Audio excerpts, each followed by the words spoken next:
So did you start off as Code Red? Was that the name you went by? Originally, yes. Got you. And so I remember, it's funny that you say you got kidnapped into it, because so my story is a little different. It's that I was making music, but I never was gonna make secular music in the sense that I was never gonna be cussing or talking about stuff I didn't know about, because I don't know how to write about stuff I don't know about. So it came off Christian, but that wasn't like my goal until like my grandma was like, I love this album, the gospel album. And I was like, is it gospel? And I literally had to look back through the songs and be like, I guess I do mention God a lot, but that wasn't like the point. So then I found out Christian hip hop was a thing, and I was like, I'm basically doing this already. I remember you, I was just following a bunch of people that followed Rapzilla and was trying to just be a part of Christian hip hop. And I think I just stumbled upon you. But I remember around that time, there was an article that was like,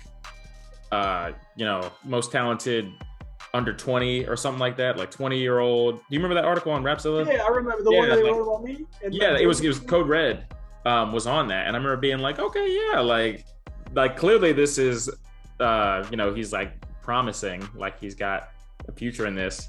And then you didn't drop another song for like 2 years. And I always thought about that article, and as we talked more, but I always would think like, when you were Code Red, you were like on Rapzilla's radar, and then you stopped making music. So for people that don't know, I think everyone knows, especially anyone watching this, but like your like nickname, or you're like notorious for not dropping music often.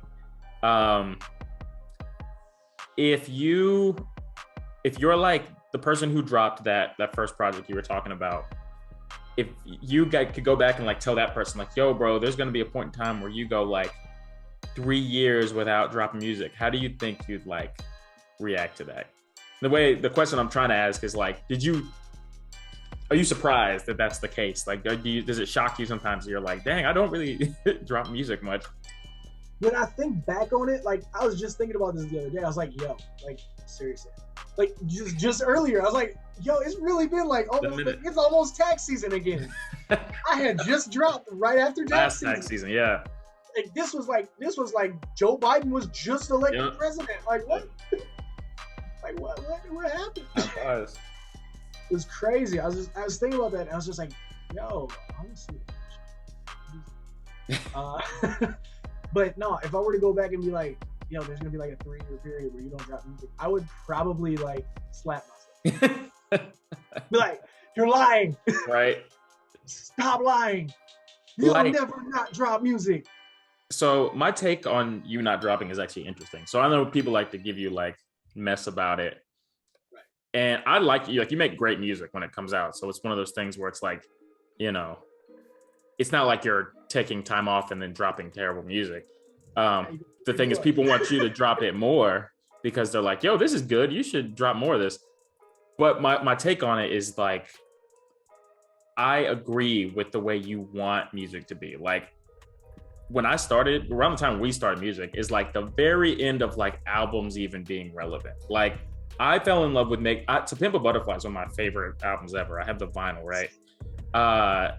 And that project alone almost inspired me to make, like, when I first made my first project, I was like, I want to make my own To Pimp a Butterfly, because it's like cohesive and a story, and like you got to listen to it beginning to end, and it's like, what's a single? I don't know what that is. This is a whole thing.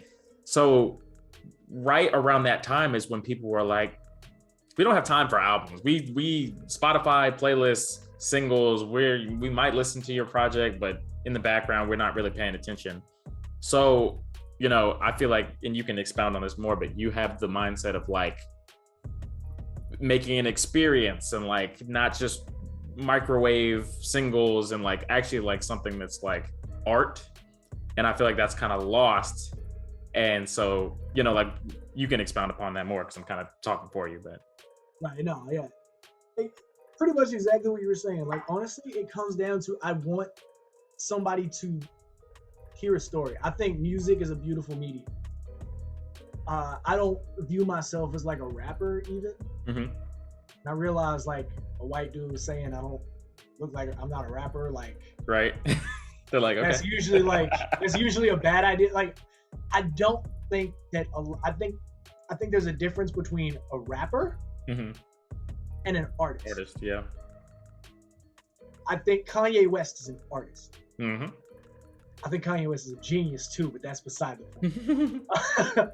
But like, I think Jay Monty is an artist. Yeah, facts. I think Trip Lee is an artist.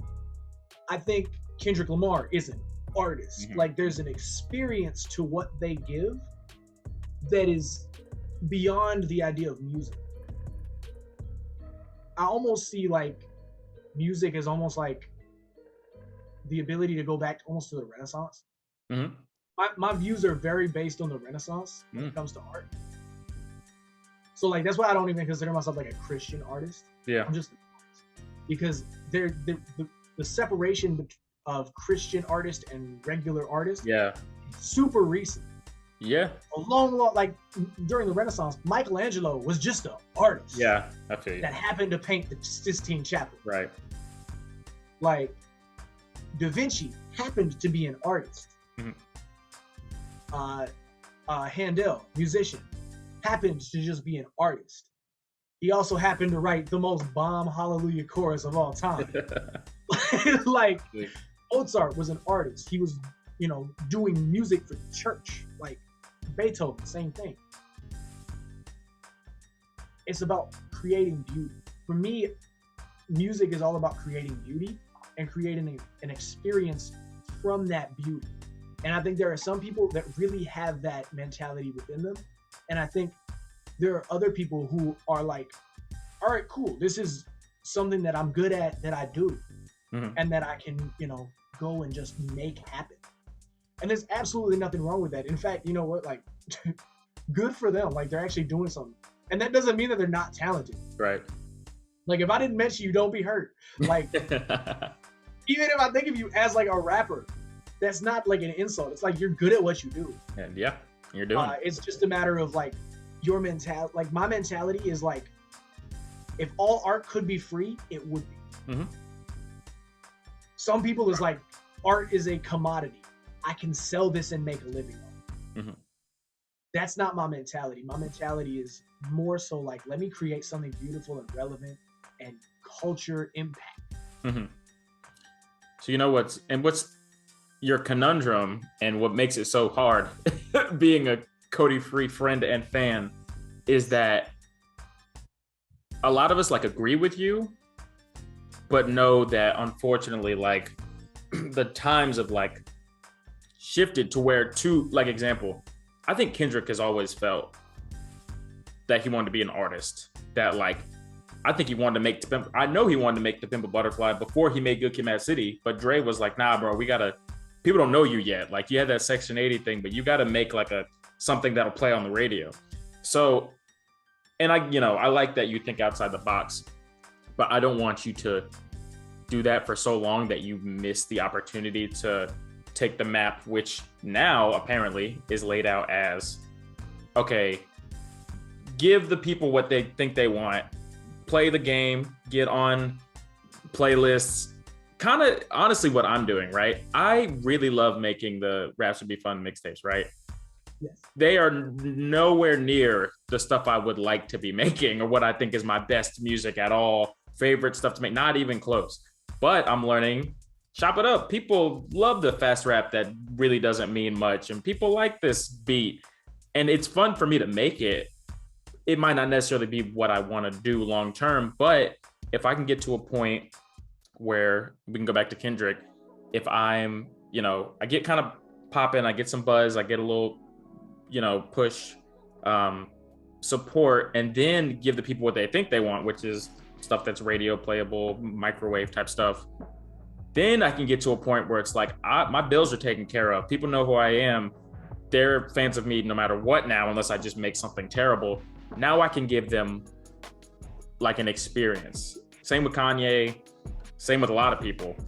It stinks because, like, do we want to be playing the microwave, the single every other week, even the stuff I refuse to do? Like, I'll be on TikTok every once in a while, but you're not going to see me. I'm not 16, 17. I'm not going to be on TikTok every day doing a dance and supporting my music. I ain't got time. or promote my music. And dance mostly. But I don't have time. Like I just don't. Like maybe if I used to be on Vine all the time. Maybe if I was back in high school, I'd be doing it. But I just don't. I have work. But it's like I'm a real job. So it's like I got an apartment that I gotta keep the lights on. So it's unfortunate, but it's like I feel like if you even took like 2 years, 3 years, and we're like, okay, I'm gonna drop even just once a month, and it's gonna be stuff that maybe I don't think is like my best or like amazing, but like I think in your sleep you can make a catchy song that people would like. Like I really think that. So if you do that for a little bit, still have fun doing it, get consistently are doing that to where you build like a base and get a push behind you. Then down the road you can be like, yo, I can do whatever now because I have the base that actually cares about me. You know what I'm saying? So it stinks because it's like I know you don't want to do that, but I feel like it's a path that has been proven and I think would work for you. And that was a lot. I'm sorry, but No, I get what you're saying, but no, for me, it's like I've tried to do that. Not gonna lie. So when I was younger, I would say like, you know how we all go through this identity crisis type thing when we're younger. That's good. Yeah, kind of like you don't want to be like friends, indie friends. Oh, okay. So do wonders like AI anomalies. I know that, right? Saga, who was on rap on the same beats. You're definitely more lyrical. So like you're not. I actually knew a guy in Miami that he was going to the same show. And I tweeted like last week that someday I'm gonna have a song with him. I don't know how it's gonna happen, but it's gonna happen.